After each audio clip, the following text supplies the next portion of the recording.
지난 주일에 우리는 예루살렘 교회가 사랑했던 지도자 야고보와 그리고 예고된 베드로의 죽음 앞에 선 교회의 반응들을 함께 살펴보았습니다.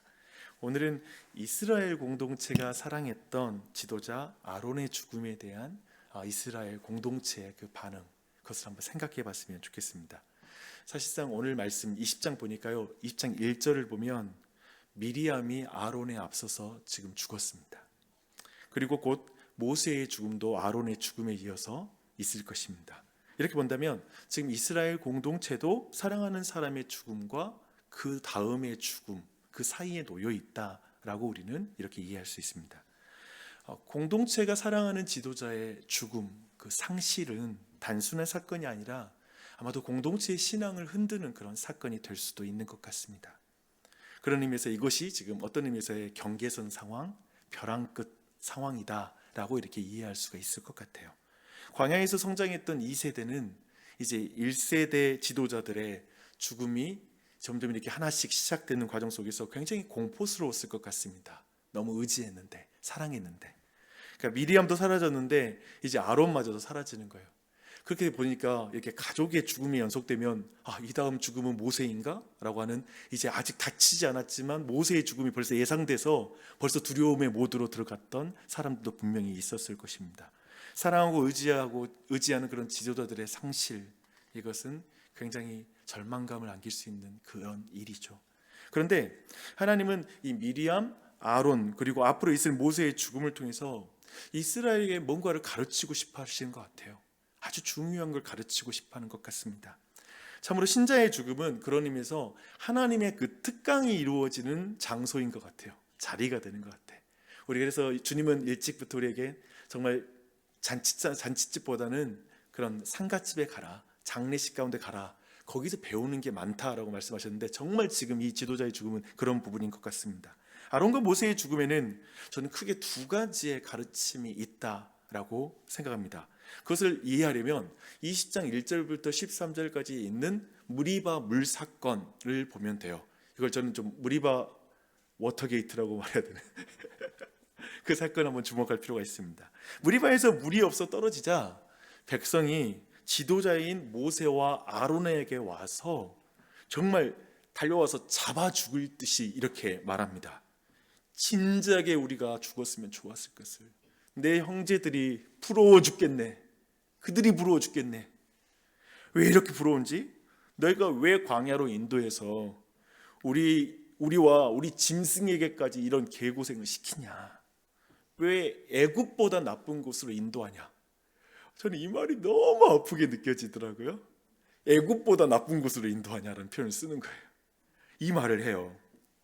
미리암을 상실하고 굉장히 슬펐을 모세와 아론을 위로하기는커녕, 그렇잖아요. 가족을 그렇지 않아도 그 사람은 그것 때문에 힘들 텐데 위로하기는커녕 죽이려고 드는 거예요. 정말 죽일 것처럼 달려들 때 모세와 아론의 마음이 어땠을까라는 그런 생각이 들더라고요. 이 상황이 좀 그려지더라고요. 모세와 아론은 회중 앞을 떠나서 이제 회막문 앞에 가서 엎드렸다고 성경은 말합니다. 하나님밖에 필요할 자가 없어. 그렇죠?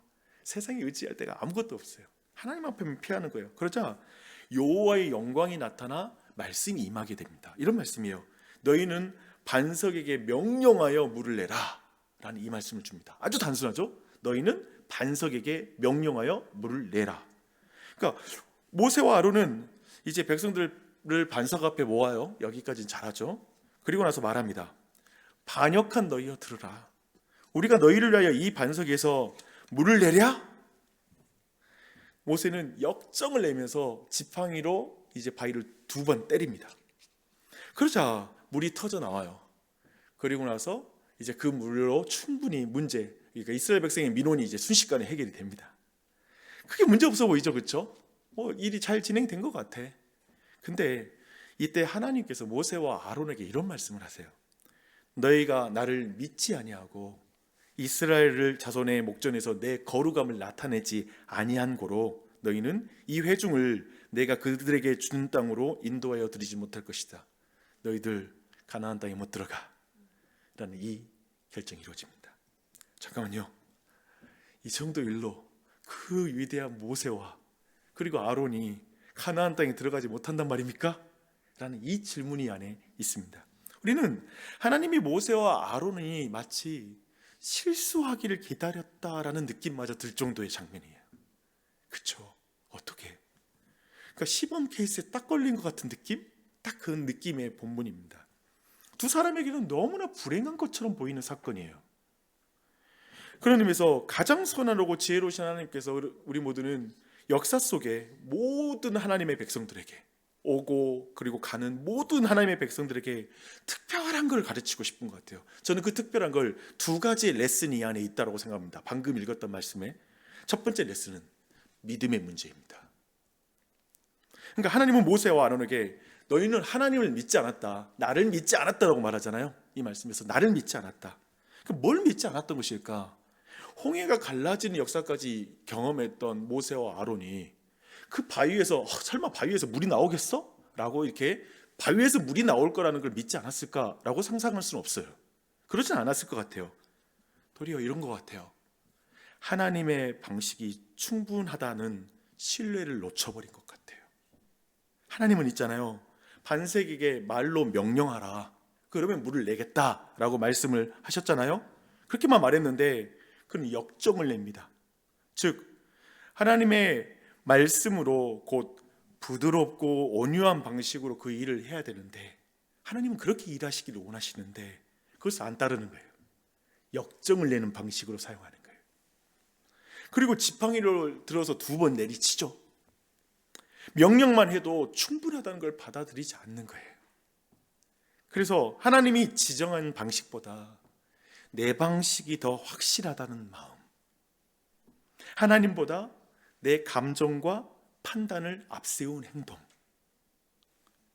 그것을 성경이 말하는 믿음의 실패입니다.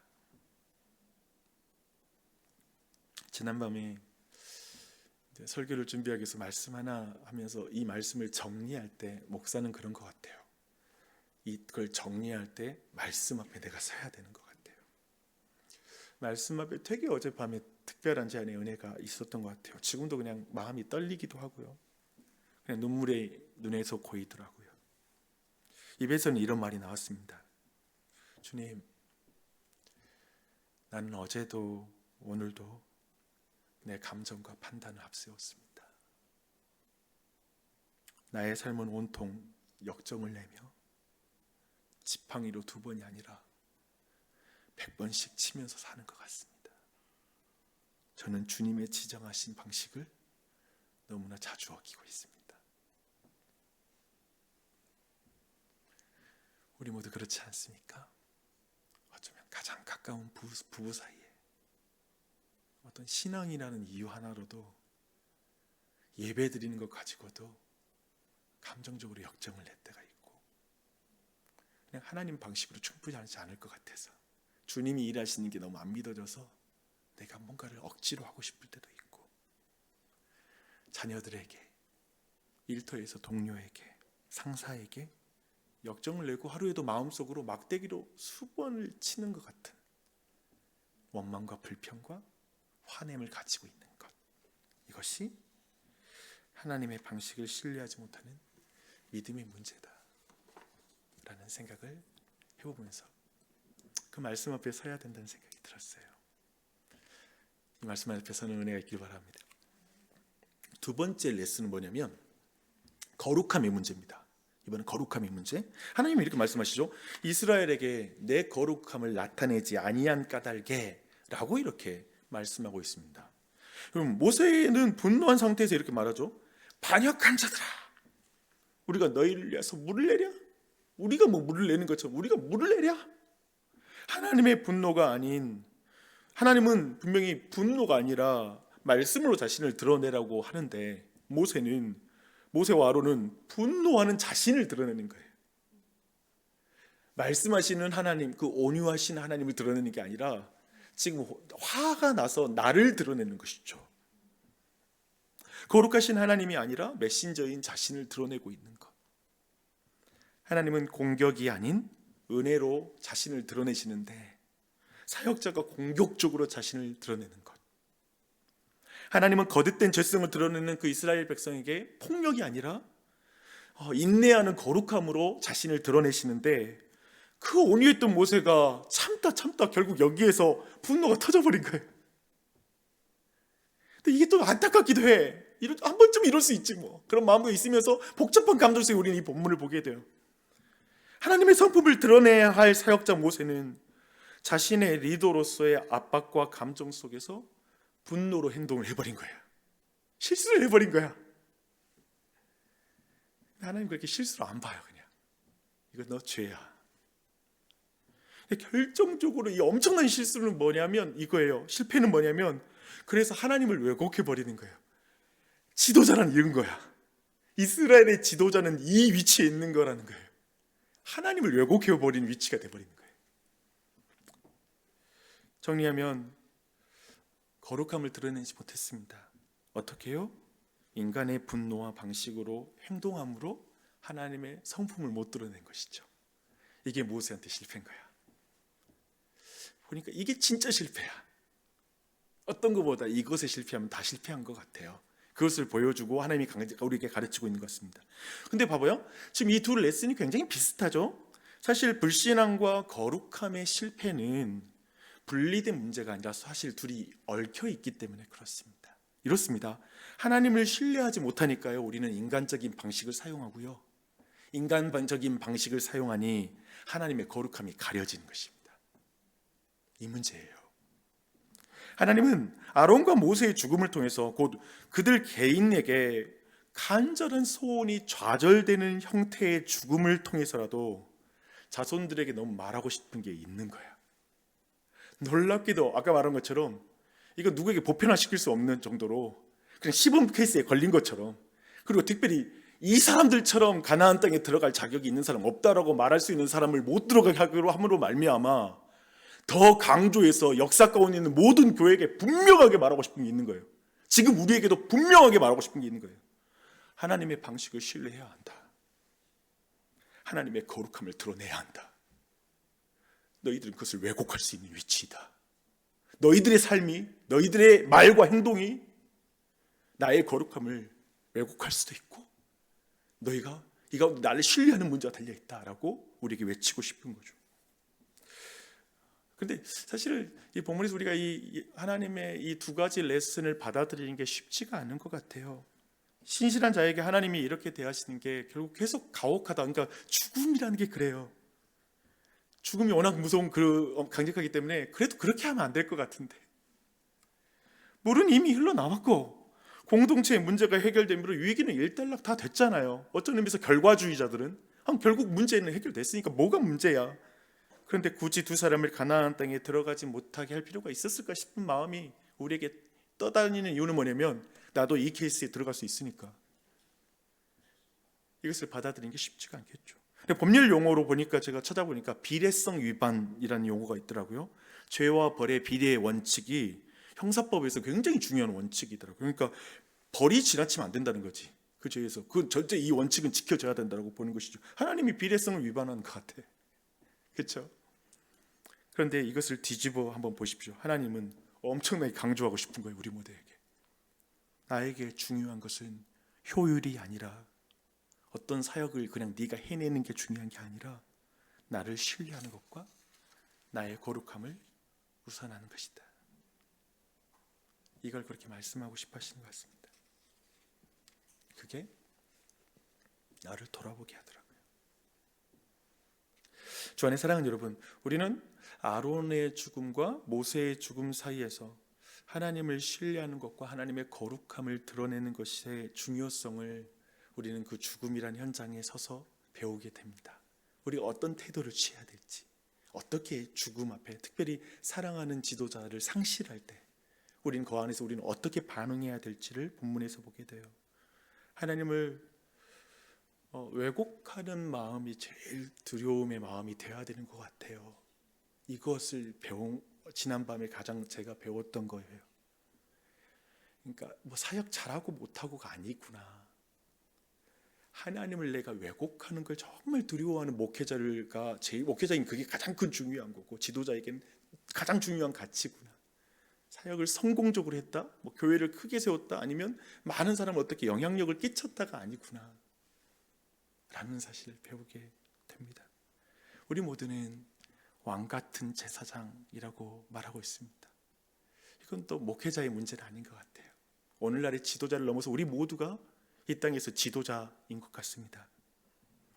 우리는 거룩함을 드러내지 않은 영적인 지도자로서의 책임감을 가져야 됩니다. 내가 정말 주님을 신뢰하고 있고 거룩함을 드러내고 있는가? 아니면 오늘도 나는 너무나 많은 분노와 또 막대기로 수없이 뭔가를 때리면서 모든 일을 하고 있지는 않나? 라는 것이죠. 여러분 기도하십시오. 하나님, 오늘도 하나님을 신뢰하며 행하게 하여 주시옵소서. 하나님, 내가 내 혈기가 아니라 하나님의 거룩함을 드러내는 한 날 되게 해 주시옵소서. 지금 내 머리에서 막 뭔가를 판단하고 생각하고 뭔가를 많이 규정하는 생각 속에서 다른 게 아니라 내 자신이 주님 앞에 온전히 설 수 있도록 도와주시옵소서 라고 기도했으면 좋겠습니다. 근데 이렇게 방금 전에 이런 것들은 좀 우리 개인에게 자기를 돌아본 적용이라면 또 한편 다른 부분도 있을 것 같아요. 동시에 우리는 우리 이 땅 가운데서 우리 자신도 평생의 여정을 생각해 보면 너무나 사랑하고 의지하는 지도자의 죽음 혹은 그의 상실을 경험하게 될 때가 있습니다. 그 사이에 존재하게 될 거예요. 그래서 근데 그때 기억할 거 뭐냐면 이걸 기억해야 돼요. 하나님이 아론의 옷을 벗겨서 엘리야살에게 입혀주는 걸 주목해야 돼요. 이걸 믿어야 되는 거예요. 이 신뢰의 앞에 또 서 있다는 거예요. 아, 하나님은 그분의 역사를 한 사람은 끝냄이 아니라 오늘 말씀 보면 내려올 때 엘리야살과 내려왔다고 하거든요. 하나님이 사람을 세워가는 거예요. 그리고 그분의 공동체를 이끌어가는 그 아름다운 장면이 나타나게 되죠. 그래서 사실 이 지도자의 상실은 이스라엘 공동체 교회의 진정한 지도자가 누구인지를 확인하는 시험의 자리가 되는 게 지도자의 상실의 자리입니다. 거기에서 진짜 교회의 주인은 누군가, 왕은 누군가 라는 걸 모두가 그 안에서 검증하면서 거기서 믿음이 자라요. 제가 배운 게 이거예요. 뭐냐면 저는 죽음과 부활에 대해서 아버지가 소천하시고 모든 죽음의 과정과 그걸 모든 걸 그냥 내 자신의 가장 사랑하는 어떤 가족 관계의 죽음의 자리에서 내 하나님을 향한 믿음의 시험대가 되더라고요. 그리고 부활이 실제가 되는 걸 경험하게 돼요. 동일하게 우리는 오늘 본문 안에 나타나는 것, 실제 우리는 지도자의 상실이라는 현장 안에서 실질적으로 우리는 우리의 믿음에 그 안에서 다듬어진다는 거예요. 실제가 된다는 거예요. 그리고 나는 거기서 고백해야 된다는 거예요. 지금 이 순간에 하나님, 하나님만이 주님의 나라에, 주님의 공동체의 주인이고 그분의 사람을 세워가게 나는 걱정 없습니다. 당신을 신뢰합니다 라고 말하는 것이죠. 그래서 그 자리에서 우리 모두가 하나님을 신뢰하고 하나님의 거룩함을 드러내는 것, 거기에서 나의 역정과 지팡이를 들고 다니지 않는 것, 그게 하나님의 원리인 거죠. 그걸 우리 모두에게 가르쳐 주시는 거죠. 저는 그 모든 과정은 오직 기도로만 그것이 가능하다고 저는 믿습니다. 겸손하게 주의 은혜를 구하고 성령을 구할 때만 이 모든 것을 진짜 주님을 신뢰하고 그리고 그분 앞에 정말 거룩함을 드러낼 수 있는 능력이 임하는 줄 믿습니다. 그 은혜가 우리 모두에게 넘치기를 바랍니다.